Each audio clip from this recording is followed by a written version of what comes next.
El origen de la fiesta de la Candelaria, por un lado, nace por el lado de como un ritual católico. Ese día se cumplía la cuarentena después del parto de la Virgen María, y ellos la tradición que tenían era ir a presentar al niño al templo.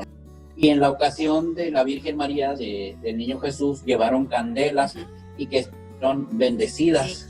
Fue ya como que una fusión de tradiciones prehispánicas con lo que vino siendo la tradición católica, porque esa fecha coincide con el inicio de la temporada de cosecha de los aztecas. Entonces los aztecas hacían ofrendas que eran productos alimenticios hechos a base de maíz, principalmente el tamal de maíz, el que empezó a tener más auge, y ellos le hacían la ofrenda a otro dios que ellos tenían. Los aztecas creían que los dioses les habían mandado el producto del maíz como un elemento con el cual le daban vida al hombre.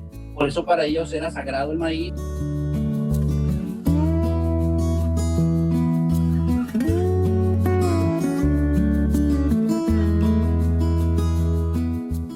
Primero es la celebración religiosa y ya después los tamales.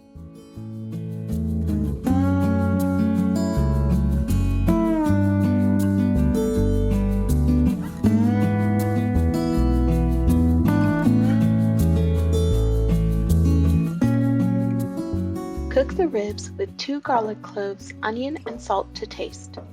Leave it until it is cooked well. Once the pork is cooked, shred the meat and reserve the broth.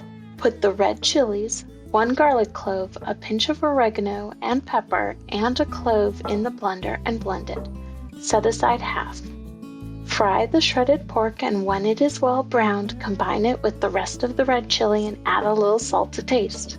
When the meat is ready, you can start making the dough. Mix the corn flour with a cup of meat broth and a cup of red chili. Add salt in the butter and mix until the dough is smooth. Don't forget to take a dance break. Soak the corn husks in hot water so they become soft and pliable. To make the tamales, you spread a small amount of dough on the corn husk and add meat to your liking. Fold the corn husks over to create a package and tie the package with twine or a piece of corn husk. Arrange the tamales in a steamer or in a colander in a pot with water at the bottom. Check to make sure that the tamales don't touch the water. You may need to add more water along the way. Steam them for 1 to 2 hours. Buen provecho. Enjoy your tamales.